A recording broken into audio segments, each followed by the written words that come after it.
तो यहाँ पे देखो क्या हो गया, रेस्पिरेशन के फेजेस हैं, ब्रीदिंग और एक्सटर्नल रेस्पिरेशन है, और एक हो गया आपका सेल्यूलर रेस्पिरेशन। ठीक है, ब्रीदिंग और एक्सटर्नल रेस्पिरेशन मतलब हमारा जो इनटेक ऑफ ऑक्सीजन है and outgoing of carbon dioxide, ये जो हमारा ब्रीदिंग का पार्ट है दैट इज बेसिकली ब्रीदिंग।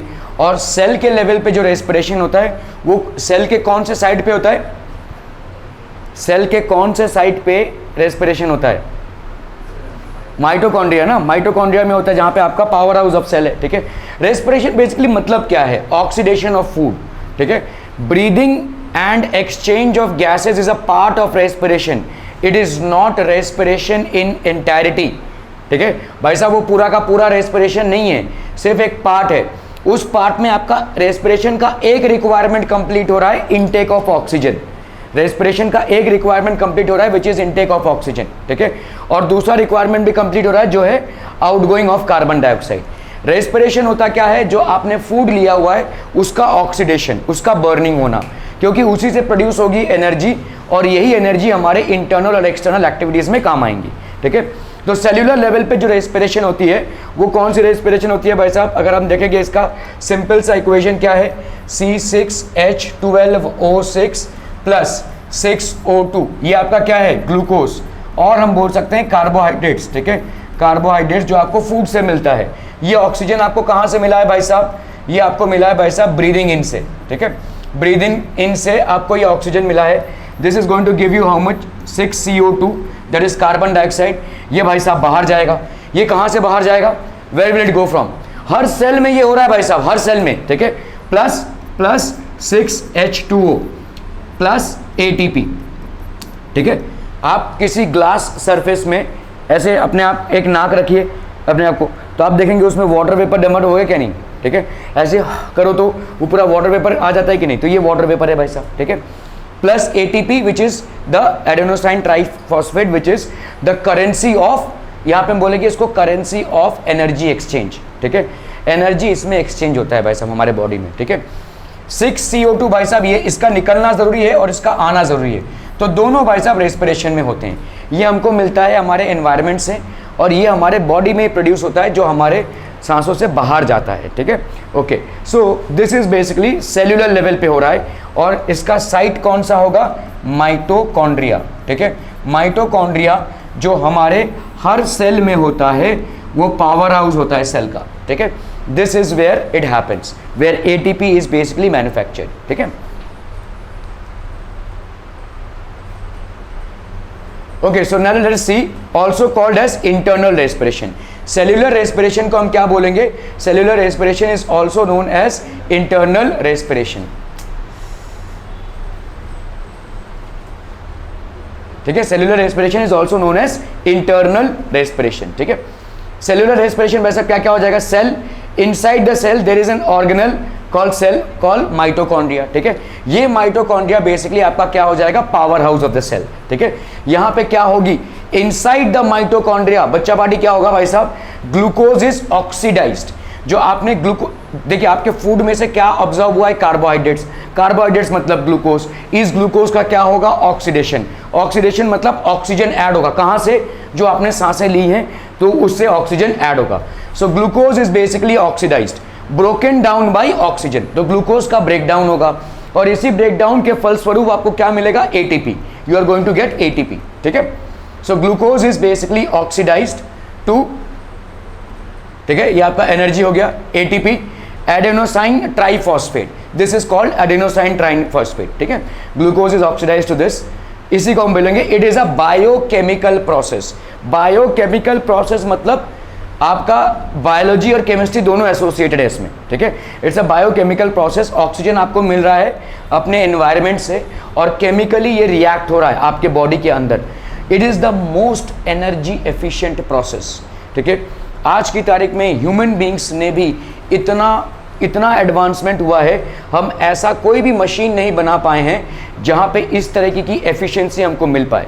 ठीक है, हमारे बॉडी में नेचुरली रेस्पिरेशन से जितना एनर्जी का कन्वर्जन होता है, किसी भी मशीन में फ्यूल डालकर भी उतना एनर्जी का कन्वर्जन आपको नहीं मिलेगा। ठीक है, आपने अगर भाई साहब फ्यूल डाला हुआ है तो पूरा का पूरा फ्यूल आपको एनर्जी ही देगा, ऐसा नहीं है। ठीक है, a lot of its is converted into smoke and all, तो आपको 100% कहीं पे भी नहीं मिलता है।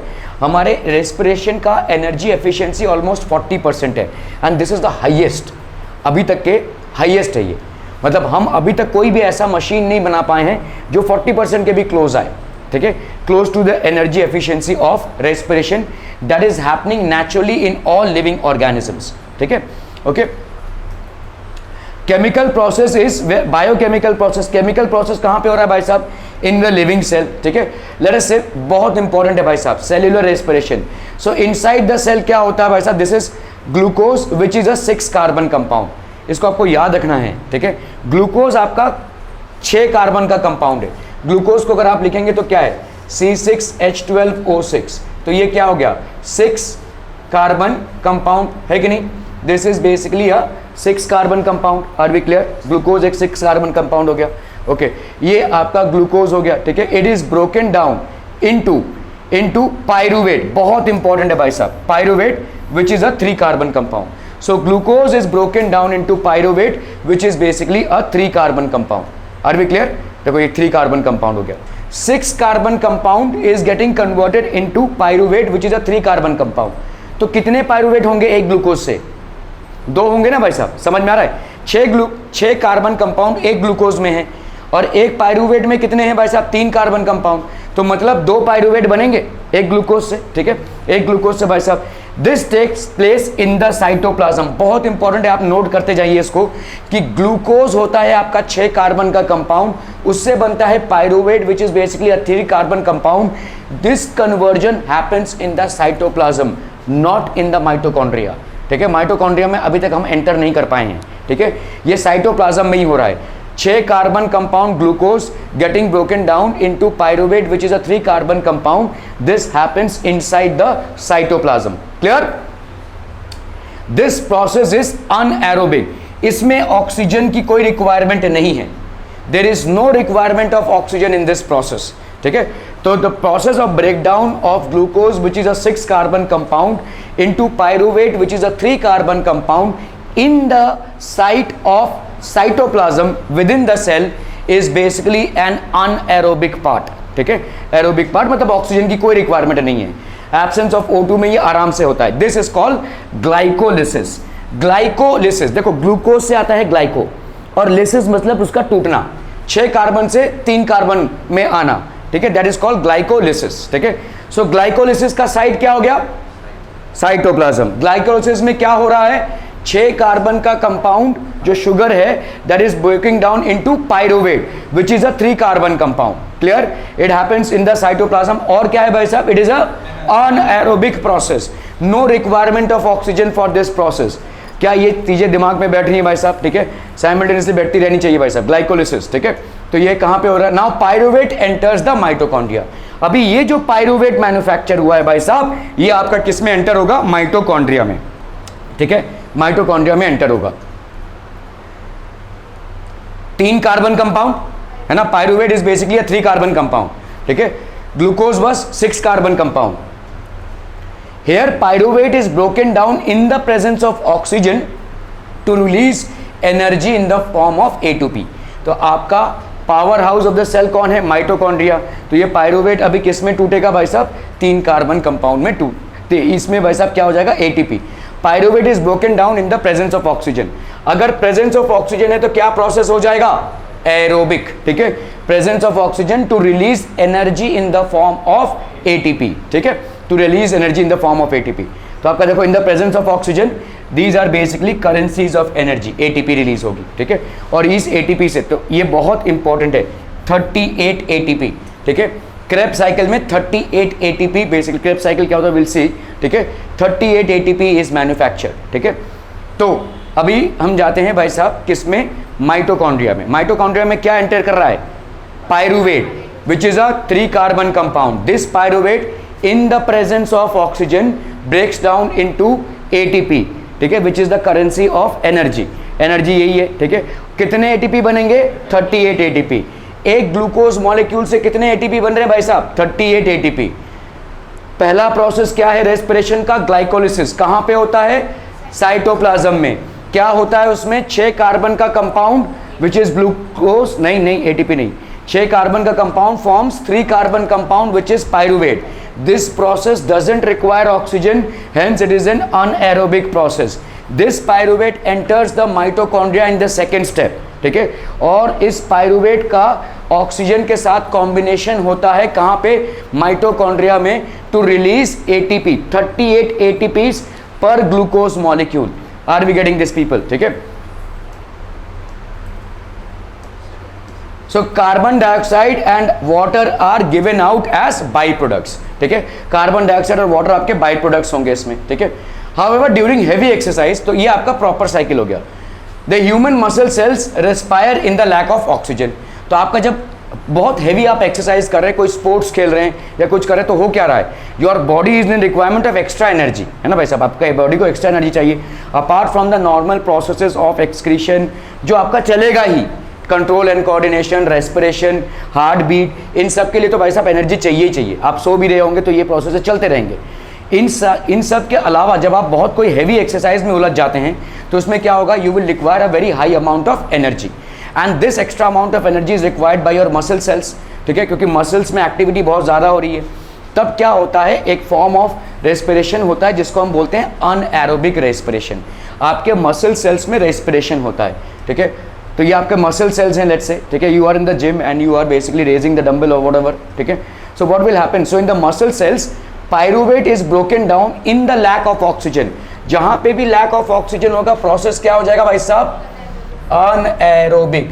The process will be anaerobic in the lack of oxygen to release 2 ATP, ठीक है। 38 एटीपी के कंपेयर में 2 एटीपी बहुत कम है, लेकिन कुछ ना कुछ तो रिक्वायरमेंट पूरा कर रहा है ना भाई साहब, ठीक है। तो आपके मसल सेल्स में pyruvate is broken down in the lack of oxygen to release ATP. क्या ये हमेशा होगा? नहीं, when you are under heavy exercise, ठीक है। इसका एक बाई प्रोडक्ट रिलीज होता है जिसको हम लैक्टिक एसिड बोलते हैं, और ये लैक्टिक एसिड हमारे जॉइंट्स में जमा होने लगता है।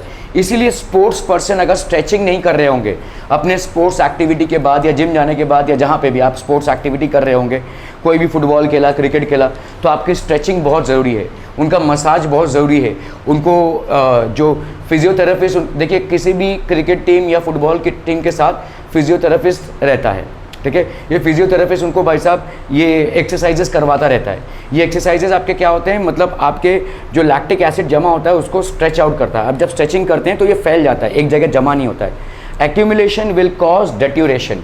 एक्यूमुलेशन जब होगा तो वहाँ पे वो हड्डी जो है वो धीरे धीरे कमज़ोर होती जाएगी, क्योंकि एसिड का इम्पैक्ट पड़ेगा उस पर।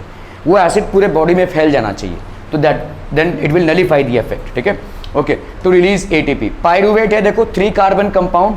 मसल सेल्स में भाई साहब क्या हो रहा है, मसल सेल्स में 2 एटीपी प्रोड्यूस कर रहा है।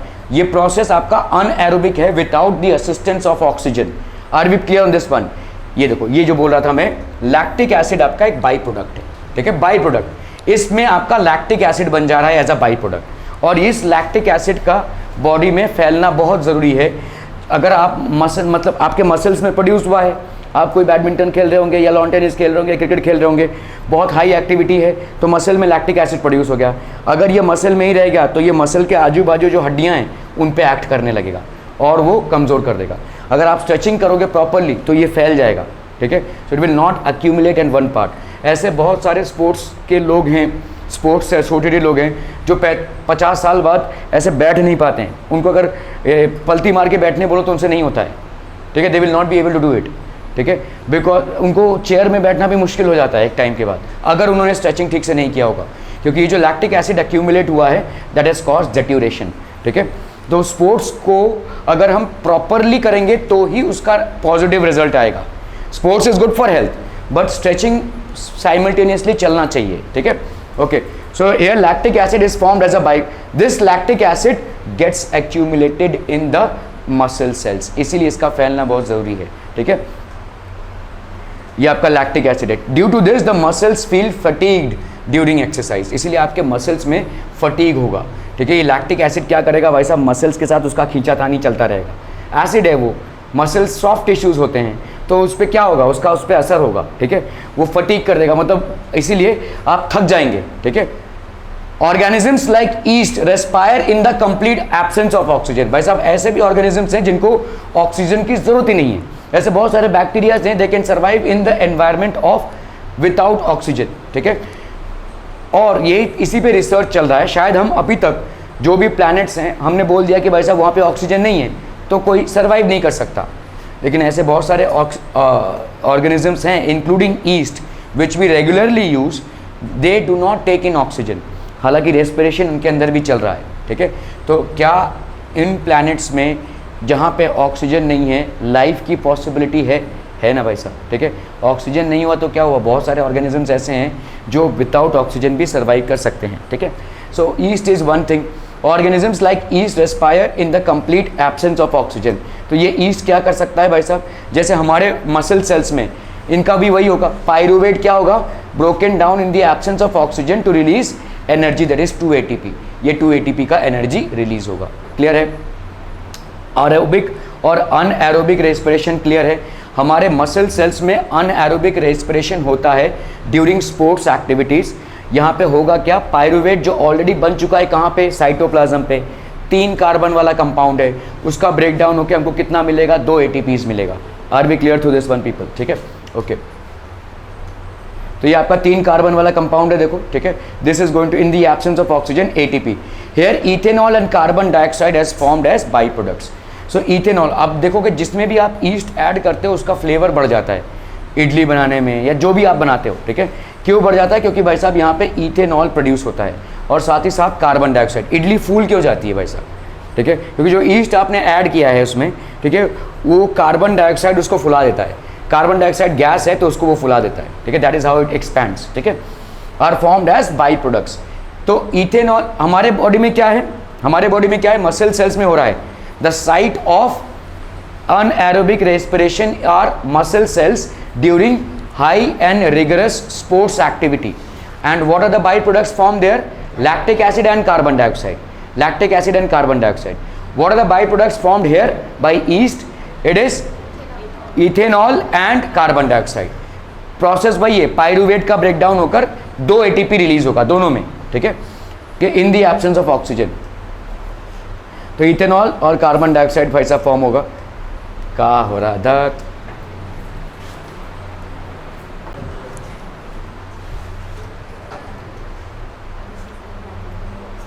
ट्रांसपोर्टेशन। ठीक है, now we have talked about respiration, we have talked about nutrition, now we are going to discuss about transportation. हमारे बॉडी में एक ही ट्रांसपोर्ट का मीडियम है, क्या है, ब्लड। तो ब्लड ही सब कुछ ट्रांसपोर्ट करता है जनरली। ठीक है, सो हमारा transportation, we saw that when we engulf food, ठीक है, it is broken down into what, simpler substances. ठीक है, सिंपलर सब्सटेंसेस में, और फिर क्या होगा भाई साहब, it is basically absorbed in blood. This food is broken down into simpler substances and that is absorbed in blood. ठीक है, ये blood में absorb होता है, blood carries them to all the cells of the body. ठीक है, तो similarly अगर आप देखोगे भाई साहब यहाँ पे हो क्या रहा है, दिस इज बेसिकली ग्लूकोज है। ठीक है, यहाँ पे क्या गया भाई साहब, आपका ऑक्सीजन। ठीक है, ऑक्सीजन ऐड हुआ कहाँ पे, माइटोकॉन्ड्रिया में, ATP प्रोड्यूस हुआ। एक ग्लूकोज से कितने पायरुवेट प्रोड्यूस होंगे, 2। एक ग्लूकोज 6 कार्बन कंपाउंड है, वो जब जाएगा भाई साहब किस में, साइटोप्लाज्म में, उसका ब्रेकडाउन होगा पायरुवेट में। ये पायरुवेट जाएगा कहाँ पे, माइटोकॉन्ड्रिया में। माइटोकॉन्ड्रिया में जाकर उससे कितने ATPs बनेंगे, 36 नहीं, 2 नहीं, 36। ठीक है, हाँ 38, सॉरी 38 ATPs बनेंगे। ठीक है, ओके, 38 ATPs बनेंगे भाई साहब। Okay, so oxygen that enters the lungs is carried to the cells by blood. ठीक है, ये भाई साहब, so we can say that a substance synthesized or absorbed in one part of the body moves to the other parts of the body. जिस substance का भाई साहब synthesis एक part of the body पे होता है वो दूसरे part of the body पे move होता है, it moves to the other parts of the body. ठीक है, this process is known as transportation. This transportation in human beings is called as circulation. ठीक है, इसको हम भाई साहब क्या बोलेंगे, circulation. The process of circulation requires some medium. In human beings there are 2 such mediums. ठीक है, आपके भाई साहब medium,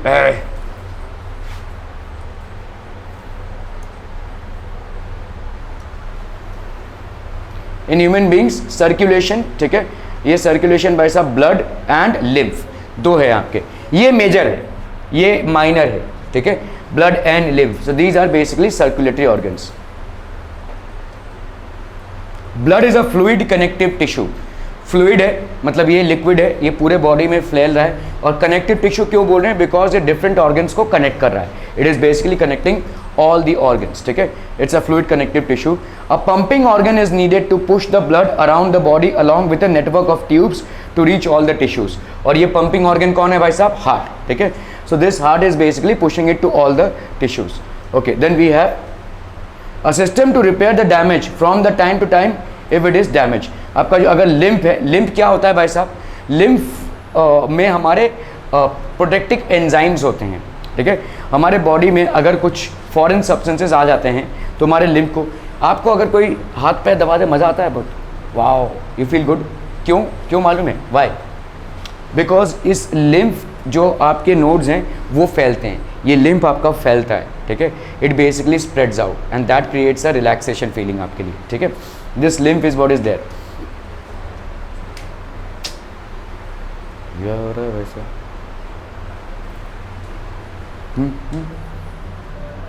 14.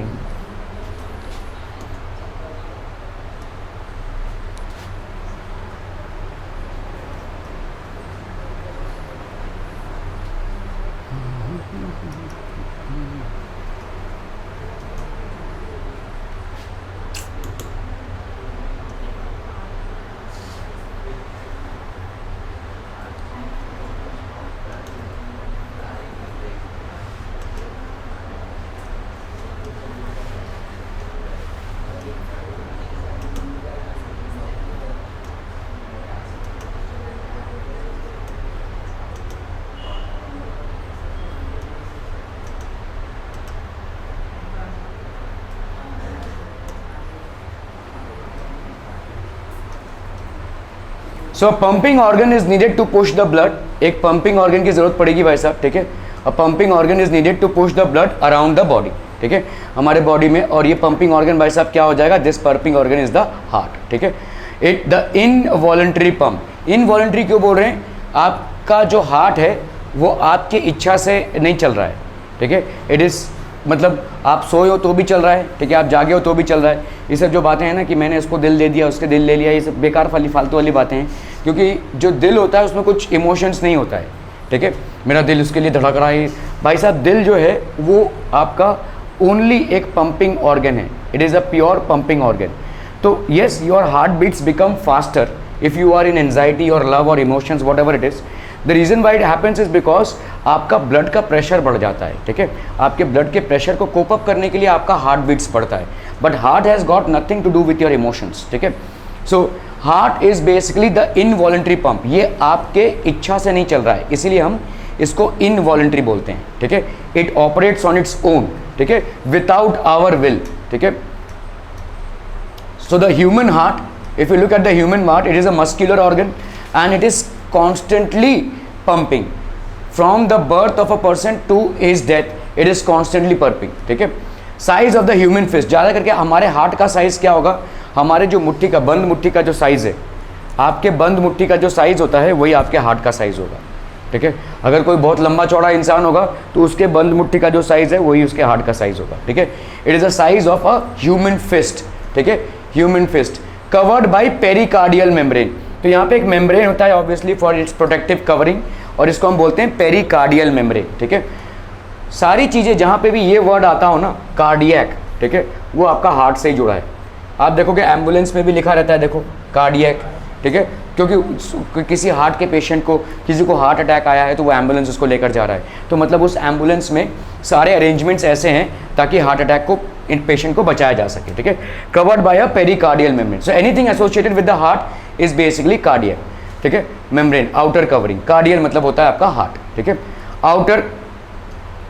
Outer covering of heart. जैसे आप जिम में जाते हो, अगर देखोगे ना, वो आपके कार्डियो सेक्शन एक होता है, ठीक है. कार्डियो मतलब जैसे आपका ट्रेडमिल वगैरह हो गया, तो why do we call it as a cardio section? क्योंकि अगर आप उसमें एक्सरसाइज जो भी करते हैं वो आपके हार्ट के लिए अच्छा है, ठीक है. इट इज़ को रिलेटेड टू योर हार्ट. तो covering, outer covering of the heart, this is basically outer covering of the heart, ठीक है. Weight of the heart is about 360 grams. 360 ग्राम का होता है वैसा वेट ऑफ द हार्ट, ठीक है. Internal heart is divided into 4 chambers होते हैं इसके भाई साहब. हार्ट के देखिए, ये एक चेंबर, ये एक चेंबर, ये एक चेंबर और ये एक चेंबर. 4 चेंबर्स होते हैं आपके हार्ट के, ठीक है. ओके, सो एक राइट, ठीक है, लेफ्ट, 4 चेंबर्स, 2 अपर 2 लोअर, ठीक है. जो अपर वाले होते हैं उसको हम बोलते हैं एट्रिया, जो लोअर वाले होते हैं उसको हम बोलते हैं वेंट्रिकल्स, ठीक है। तो these are known as ventricles. जो लोअर वाले चैम्बर्स होते हैं उनको हम बोलेंगे वेंट्रिकल्स, अपर वाले चैम्बर्स को हम क्या बोलेंगे, एट्रिया, ठीक है, ओके। तो अगर आप देखोगे भाई साहब, ये हो गया आपका राइट साइड, ये हो गया आपका लेफ्ट साइड। ह्यूमन हाइट को जब भी हम देखेंगे ऐसे नहीं देखेंगे, ऐसे, ठीक है, this is how it is, ठीक है। आपने ड्रॉ किया होगा तो आपका देखो, आप अगर ऐसे बोलोगे अरे ये मेरा लेफ्ट साइड है, ये राइट साइड है, तो हार्ट का भी ये लेफ्ट साइड है और ये राइट साइड होगा, नहीं, ऐसे नहीं। जब आप डायग्राम बना रहे हो ना तो this is how it is, ठीक है। अब बताओ मेरा राइट साइड किधर है, इधर है, लेफ्ट साइड किधर है, इधर है, तो तुम्हारे हार्ट का भी यही होगा, ये राइट साइड होगा, ये लेफ्ट साइड होगा। समझ में आ रहा है? ये तुम्हारे हार्ट का राइट साइड और लेफ्ट साइड क्या होगा भाई साहब, ये तुम्हारा राइट साइड है, ये तुम्हारा लेफ्ट साइड है। लेकिन तुम जब ड्राइंग कर रहे हो तो ये ऑब्वियसली लेफ्ट साइड हो गया, ये राइट, लेकिन इसको नहीं कंसिडर करेंगे हम, ठीक है, okay. When you are drawing the diagram of a heart and when you are presenting it, you are drawing it as if you are there in the board, और ये आप सामने खड़े हो, ठीक है। तो आपके हिसाब से ये राइट, ये लेफ्ट, तो ऐसा हो जाएगा, ये right side and left side. तो भाई साहब ये आपका atrias, these are what, these are atrias, ठीक है। ये एट्रिया हो गया, एट्रिया है, दिस इज एट्रिया, ठीक है, दिस इज वेंट्रिकल, ठीक है, this is ventricle and this is also people what, ventricle. तो अभी अगर ये राइट साइड है तो इसको हम क्या बोलेंगे, राइट एट्रियम, ठीक है। ये अगर राइट लेफ्ट है तो ये लेफ्ट एट्रियम। इसी तरह से ये राइट वेंट्रिकल, ये हो जाएगा ये लेफ्ट वेंट्रिकल, ठीक है, क्लियर है। Right atrium, right ventricle, left atrium, left ventricle. Between the atria and the ventricles there is an opening, ठीक है, यहाँ पे एक ओपनिंग है, ठीक है, there is an opening, this opening is guarded by a wall, एक वॉल होता है भाई साहब, ठीक है। The walls present prevent the back flow of the blood, तो आपका भाई साहब ब्लड जो है तो बैक फ्लो नहीं होगा, ठीक है। They allow the blood to flow only in one direction. देखो क्या होता है, ब्लड यहाँ पे आया और भरा से नीचे जाएगा और फिर ब्लड यहाँ से पूरे बॉडी में डिस्ट्रीब्यूट होगा, मतलब ये ब्लड फिर से वापस इसमें नहीं जाएगा, ऐसे खुलेगा, ये वॉल ऐसे खुलेगा, ब्लड गया बंद हो जाएगा, और इसी बंद होने के आवाज़ को आप सुनते हो।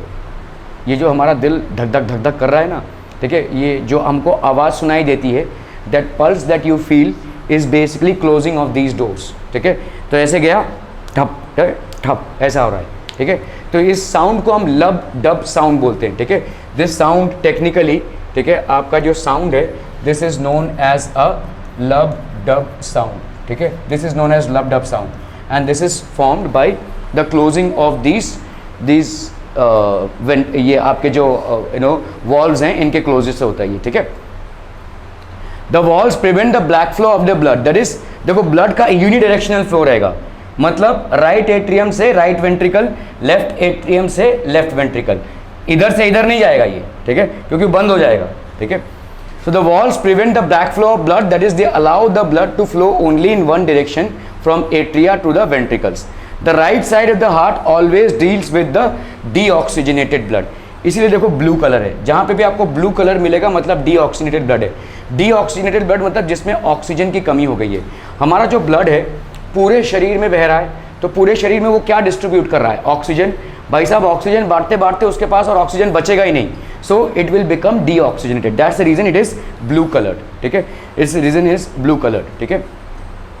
The left side of the heart always deals with oxygenated blood, ठीक है, the left side of the heart always deals with oxygenated blood, क्योंकि आपका ये हो गया भाई साहब, देखो ये ब्लू कलर से रिप्रेजेंट किया गया है, लेफ्ट साइड को हमने, ठीक है, हमने रेड से रिप्रेजेंट किया because it is oxygenated blood. अब ये डीऑक्सीजनेटेड और ऑक्सीजनेटेड कैसे हो रहा है, we will try to understand this. ये आपका हो गया भाई साहब राइट एट्रियम, ठीक है। A big when enters the right atrium from the upper body part, यहाँ पे एक बिग वेन आता है, वीन, वीन मतलब होता है वीन मतलब एक blood vessel, vein basically means what, vein means a blood vessel which carries blood to the heart, ठीक है, टू द हार्ट, ठीक है। तो आपका एक दो वीन्स आते हैं, एक होते हैं आपके भाई साहब सुपीरियर, एक होता है आपका सुपीरियर वेना कावा, और दूसरा होता है भाई साहब आपका inferior vena cava. Superior vena cava and inferior vena cava, these are basically, तो एक ब्लड ला रहा है हमारे शरीर में, हमारे हार्ट में, हार्ट के ऊपरी हिस्से से, और एक ब्लड ला रहा है हमारे हार्ट के नीचे हिस्से से। सुपीरियर वेना कावा basically brings it blood, deoxygenated blood from the portion above the heart in our body, and inferior vena cava brings deoxygenated blood from the portion below the heart in our body. ठीक है, clear है? Okay तो ये भाई साहब atrium हो गया, ठीक है. सुपीरियर वेना कावा देखो, this is basically superior vena कावा, मतलब हमारे हार्ट के बॉडी में हार्ट है, हार्ट के ऊपर जितना भी है उसमें सुपीरियर वेना कावा वहाँ से ब्लड को आ रहा है, ठीक है. अब big when enters the right atrium from the lower part of the body, और इसको हम क्या बोलेंगे? इन्फीरियर वेना कावा, ठीक है. तो ये भाई साहब आपका हो जाएगा, this will be known as inferior vena cava. देखिए ये इन्फीरियर, ये lower part of the body से आ रहा है, ठीक है. This also opens up in the heart, ठीक है, राइट वेंट्रिकल. अभी ये ब्लड कहाँ जाएगा भाई साहब? And artery leaves the right ventricle and divides into 2 branches. अभी राइट वेंट्रिकल से देखो यहाँ से ऐसे जा रहा है, ये यहाँ पे देखो ब्लड आया कहाँ पे? राइट एट्रियम में. राइट एट्रियम से ये वॉल खुलेगा, ये जाएगा इधर, और फिर ये ऐसा होएगा, ये ऐसा कॉन्ट्रैक्ट हो रहा है ना. हमारा हार्ट हमेशा कॉन्ट्रैक्ट एक्सपैंड हो रहा है. तो जैसे ये कॉन्ट्रैक्ट होगा तो क्या होगा? ये वाला वॉल खुल जाएगा, ये वाला वॉल बंद हो गया, यहाँ पे नहीं जाएगा ब्लड, ये इधर से इधर जाएगा. किधर जाएगा? ये ब्लड कौन सा है? डीऑक्सीडेटेड ब्लड, तो इसका ऑक्सीडेशन होना जरूरी है. ये जाएगा भाई साहब ऐसे डिवाइड होके लेफ्ट और राइट लंग्स में, ठीक है, ऐसे जाएगा. It is going to the left and right lungs, ठीक है. So one branch enters the right lung and the other branch enters the left lung. What are these known as? Artery. Artery is basically anything which carries blood away from the heart. Okay? Artery is a blood vessel which carries blood away from the heart. Blood away from the heart. Are we getting this, people? ठीक है? Okay. तो this is carrying blood. तो ये हो गया आपका pulmonary artery. ठीक है? ये हो गया आपका left atrium. 4 veins enter the left atrium, 2 from the right lung and 2 from the left lung, ठीक है. तो आपके pulmonary veins हो गए ये, ठीक है. Left ventricle, the largest artery of the body leaves the left ventricle, तो आपका भाई साहब ये लेफ्ट वेंट्रिकल को लेकर जाएगा, ठीक है. Aorta, largest artery of the body, देखो यहाँ पे लेफ्ट वेंट्रिकल है. लेफ्ट वेंट्रिकल मतलब यहाँ पे देखो वीन्स है, पुलमोनरी वीन्स. अभी ऑक्सीजनेशन हो गया लंग्स में, और वही ब्लड इसमें आएगा, कहाँ पे? हार्ट में.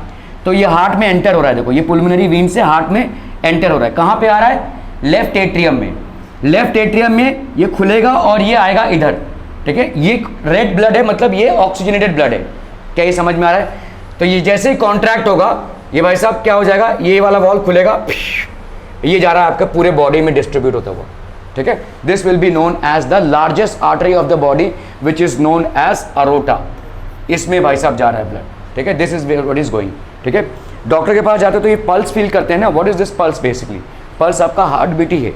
This is the heart beat. यहाँ पे जो आपकी आर्टरीज हैं उसकी बीट को वो फील कर रहा है, ठीक है. फिर से समझ लेते हैं. सुपीरियर वेना कावा और inferior vena cava are carrying deoxygenated blood. Superior vena cava is carrying deoxygenated blood from a portion of the body above the heart. Inferior vena cava is carrying deoxygenated blood from a portion of the body below the heart. Both are pumping in blood where? In the left atrium. Left atrium से फिर किस में आएगा भाई साहब? ये wall खुल जाएगा, सॉरी राइट एट्रियम. तो ये एक्सपैंड हो जाएगा. जैसे ही एक्सपैंड होगा ये खुल जाएगा, ये फटाक से अंदर आ जाएगा. जैसे ही इधर आया ये पट से बंद हो जाएगा, ठीक है. It will close. तो अभी यहाँ पे क्या जमा हो गया? डीऑक्सीजनेटेड ब्लड, ठीक है. अभी हम इसका छोड़ देते हैं. साइमल्टेनियसली क्या हो रहा है? पुलमोनरी वेन से ऑक्सीजनेटेड ब्लड कहां से आ रहा है? देखो लंग्स से. पुलमोनरी वेन से ऑक्सीजनेटेड ब्लड कहां पे आएगा? लेफ्ट एट्रियम में, और ये भी खुल गया है साइमल्टेनियसली, वो इधर आ गया है. तो इस खांचे में आपका क्या हो गया? डीऑक्सीजनेटेड ब्लड, और इस खांचे में क्या है? Oxygenated blood. अभी हार्ट ऐसा होगा, ठीक है. It's going to squeeze. तो जैसे ये कंप्रेस होगा आपका हार्ट, ठीक है, तो क्या हो जाएगा? ये वाले वॉल्स खुल जाएंगे, ऐसा खुल गया देखो, this wall will open up. ये वाला जो ऑक्सीजनेटेड ब्लड है ये पूरे बॉडी में डिस्ट्रीब्यूट हो जाएगा. ये जो मेन है आपका, इसको बोलते हैं हम अरोटा. ये अरोटा भाई साहब पूरे बॉडी में डिस्ट्रीब्यूट कर देगा. फवारा देखा है? फवारा, ठीक है. वैसे ही फवारे की तरह ये पूरा बॉडी में डिस्ट्रीब्यूट होता है. आगे भी आर्टरीज होती हैं, ठीक है. मतलब ये पाइप्स हैं बेसिकली, ठीक है. बहुत हाई प्रेशर में ये जाता है, सर से लेकर पाँव तक सारे जगहों पे ये खून जाएगा. That is how it goes, ठीक है. तो क्या हो गया भाई साहब? यहाँ से oxygenated blood which is rich in oxygen is basically transported, और साइमल्टेनियसली जैसे ये हार्ट कंप्रेस हुआ तो क्या हुआ? यहाँ से डीऑक्सीजनेटेड ब्लड कहाँ जाएगा? लंग्स में जाएगा, ठीक है. So deoxygenated blood goes from the right ventricle into both the lungs through which pulmonary arteries. Arteries क्यों बोल रहे हैं हम? Anything which carries blood away from the heart is known as an artery. तो ये डीऑक्सीजनेटेड ब्लड कैरी कर रहा है away from heart to where lungs, तो इसको हम बोलेंगे पुल्मोनरी आर्टरी. ये भी आपका अरोटा जो है वो आर्टरी है, लेकिन ये भी क्या कर रहा है? This is carrying oxygenated blood from the heart to the various parts of the body, that is called artery. Anything which carries blood to the heart is known as veins. तो इसीलिए देखिए superior vena cava, inferior vena cava. Are we clear on these things people? This is the basic structure of the heart. Pulmonary veins का function बोलूं तो क्या हो जाएगा? It carries oxygenated blood from the lungs to the heart. ठीक है, जो भी ब्लड हार्ट में जा रहा है उसको हम बोलेंगे veins by the blood vessel. तो ये pulmonary artery oxygenated deoxygenated blood from the right ventricle to the to lungs for oxygenation. ठीक है, aorta it carries oxygenated blood from the left ventricle to the entire body. ठीक है, superior vena cava carries deoxygenated blood from the portion of the body above the heart into the heart. ठीक है, inferior तो लिखा है, inferior vena cava carries deoxygenated blood from a portion of the body below the heart into the heart. ठीक है, right atrium it receives the deoxygenated blood, left atrium it receives the oxygenated blood. Right atrium receives deoxygenated blood from various parts of the body through superior and inferior vena cava. Left atrium receives oxygenated blood through pulmonary veins from the lungs. ठीक है, clear है? Are we clear on this one people? Okay. क्या हो रही है, क्या हो रही है, क्या हो रही है, क्या